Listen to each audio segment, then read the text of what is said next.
हे guys, welcome back. Next topic है unification in Prolog. So अभी हमने प्रीवियस वीडियो में प्रोलॉग क्या होता है उसका बेसिक्स, फैक्ट, रूल, क्वेरी, ये सारी चीजें पढ़ ली। अब थोड़ा कॉम्प्लेक्स टॉपिक की तरफ आ जाते हैं जो कि है अपना यूनिफिकेशन। तो यूनिफिकेशन के पहले 3 पॉइंट देख लेते हैं, फिर मैं आपके लिए इसको इजी कर दूंगा। तो सबसे पहला पॉइंट है unification is the process of making two things the same by finding values for variables. It's like Prolog's way of matching things and unification is how Prolog answers queries and applies rules. तो इधर अगर आपको कभी भी कोई unification बोलेगा तो आपको सिर्फ एक वर्ड याद रखना है, मैचिंग। ठीक है, मैच करना है, बात खत्म करनी है। तो जब भी आप बोलते हो कि प्रोलॉग में आप कुछ चीजें यूनिफाई कर रहे हो, तभी इसका दो मतलब निकल के आता है। यूनिफाई कर रहे हो मतलब आप असाइनमेंट कर रहे हो। जैसे कि अगर एक वेरिएबल खाली है उसको एक कांस्टेंट अगर आप दे रहे हो, तो एक तरह से वो भी यूनिफिकेशन है। लेकिन यूनिफिकेशन का मतलब सिर्फ असाइनमेंट नहीं है। और अभी जब आप रूल्स देखोगे तो आप देखोगे कि ये कुछ चीजें कंपेयर भी करता है, जैसे नंबर ऑफ आर्ग्यूमेंट सेम है क्या, ऐसी चीजें। तो अब आप सोचोगे कि ये कंपैरिजन है, तो ये कंपैरिजन भी नहीं है। ठीक है।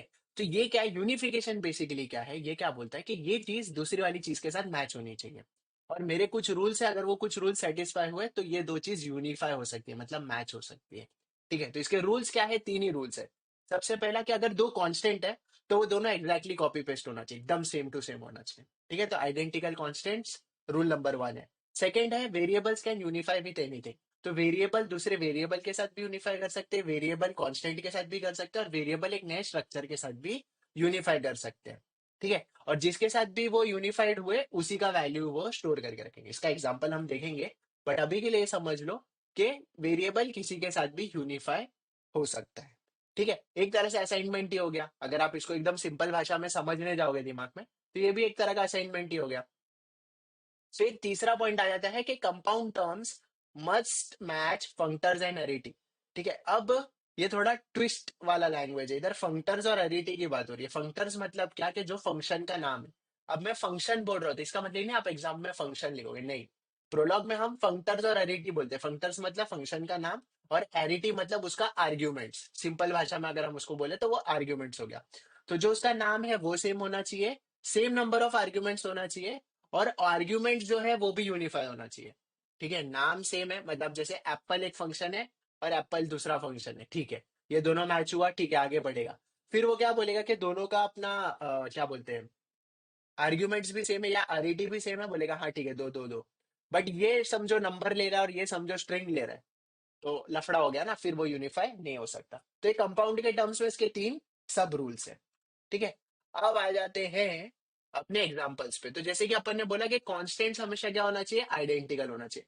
तो जॉन के सामने जॉन होगा तो ही ट्रू होगा। जॉन के सामने अगर पॉल आ गया तो वो क्या बोल देगा भाई, फॉल्स हो जाएगा। ठीक है भाई। फिर हमने बोला variables can unify with anything. तो वेरिएबल विथ वेरिएबल भी होगा, वेरिएबल विथ कांस्टेंट भी होगा। तो वेरिएबल विथ वेरिएबल मतलब एक्स इक्वल्स टू वाई आपने बोल दिया ना, तो एक्स इक्वल्स टू वाई हो गया। अब जब भी आप अभी, लेकिन ये सिर्फ एक्स इक्वल्स टू वाई हुआ है, अभी तक इसको इंस्टेंशिएट नहीं किया। इंस्टेंशिएट मतलब इसका कुछ वैल्यू नहीं है। आप इसको प्रिंट करने जाओगे तो कुछ भी नहीं आएगा। तो जैसे ही आप एक्स को कोई भी वैल्यू दोगे, लेट से अपन नीचे नेक्स्ट लाइन पे लिखते हैं एक्स इक्वल्स टू 10, और जब फिर आप वाई प्रिंट करोगे तो ऑटोमेटिकली वाई भी 10 हो जाएगा। आपको उसको रीअसाइन नहीं करना पड़ेगा। ठीक है, वो प्रोलॉग उसका ध्यान दे देता है, उसी को यूनिफिकेशन बोलते हैं। फिर अभी ये कांस्टेंट है, जैसे एक्स इक्वल्स टू जॉन बोल दिया ना, बात खत्म हो गया। अभी एक्स जॉन ही रहेगा हमेशा। तो ये जॉन क्या है, ये कांस्टेंट है ना। और उसी तरह y इक्वल्स टू 10, तो ये भी एक कांस्टेंट है, नंबर है। तो ये भी हमेशा y हमेशा 10 ही रहेगा। तो आप वेरिएबल को किसी भी चीज के साथ क्या कर सकते हो, यूनिफाई कर सकते हो। अब यहाँ पे कोई मैचिंग नहीं है, तो अपन ने क्या बोला, इसके लिए बोला ना कि variables can be unified with anything. ठीक है, बेसिकली मतलब उसका असाइनमेंट हो। अब आ जाते हैं चौथे एग्जाम्पल पे, जो कि अपना कंपाउंड टर्म्स वाला पूरा बताता है। तभी ये क्या बोल रहा है कि पेरेंट करके एक फंक्टर है और सामने भी पेरेंट करके एक फंक्टर है। फिर इसके दोनों आर्ग्यूमेंट्स भी सेम है। ठीक है, दूसरा रूल भी सेटिस्फाई हो रहा है। तीसरा रूल है, जॉन के सामने जॉन भी है तो एक्स सीधा मैरी को असाइन हो जाएगा, क्योंकि अपना जो आर्ग्यूमेंट्स है वो भी मैच कर रहा है। तो एक्स क्या हो जाएगा, मैरी। और ये एक्स क्यों मैरी हो गया, अब आप बोलोगे मैरी तो एक्स के साथ हो ही नहीं रही थी। बट इधर ही आता है अपना rule number 2, variables can unify with anything. तो ये वेरिएबल है तो ये इसके साथ यूनिफाई हो गया, एक्स इक्वल्स टू मैरी हो गया। तो अपने को वो कंपाउंड टर्म्स में ये चीज सेटिस्फाई हो गई, तो ये चीज यूनिफाई हो गई, ये दोनों फंक्टर्स यूनिफाई हो गए। इतना समझ में आया। फिर और एक एग्जांपल है कि अभी पॉइंट करके एक फंक्शन है, तो पॉइंट पॉइंट नाम सेम है, functors name are same, arity number of, arity मतलब नंबर ऑफ आर्ग्यूमेंट सेम है क्या? हाँ है। अभी एक में वेरिएबल है बट फर्स्ट वाला दोनों कांस्टेंट मैच कर रहा है क्या? हाँ, कांस्टेंट का मैच होना जरूरी है। जैसे जॉन के सामने जॉन ही होना चाहिए, अगर जॉन के सामने आप मैरी लिख दोगे तो नहीं चलेगा। हाँ, अगर इधर दोनों वेरिएबल लिख दोगे एक्स वाई तो भी चल जाएगा, लेकिन जॉन के सामने जॉन ही आना चाहिए। जैसे टू के सामने टू ही आया बट थ्री के सामने वेरिएबल आ गया, तो क्या बोल दिया प्रोलॉग ने कि ठीक है वो चलेगा क्योंकि variable can be unified with anything, तो एक्स के साथ थ्री चला गया, तो अपना आंसर आ गया। ठीक है, ऐसे ही करना है।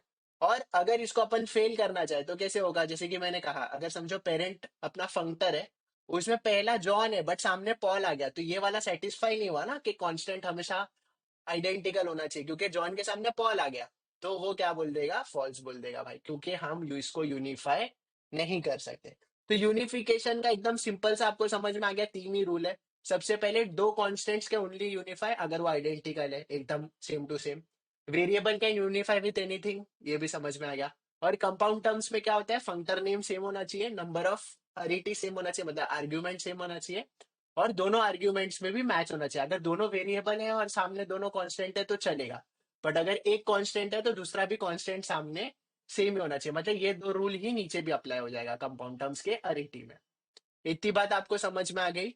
और जैसे कि हम कब से डिस्कस करते हुए आ रहे हैं कि यूनिफिकेशन अपना असाइनमेंट या कंपैरिजन नहीं है, तो ये दो वर्ड अपने को एग्जाम में लिखना नहीं है। अपने को ये नहीं बोलना है कि असाइनमेंट है या कंपैरिजन है, दोनों ही नहीं है। वो यूनिफिकेशन है। अपन बोल रहे हैं कि we are unifying two things, ये बेस्ट वर्ड है, we are unified two things, बात खत्म। अब वो यूनिफिकेशन का मतलब क्या है? ये तीन रूल है भाई, ये तीन रूल लिखना है, उसके सारे एग्जांपल्स लिखने हैं, बात खत्म।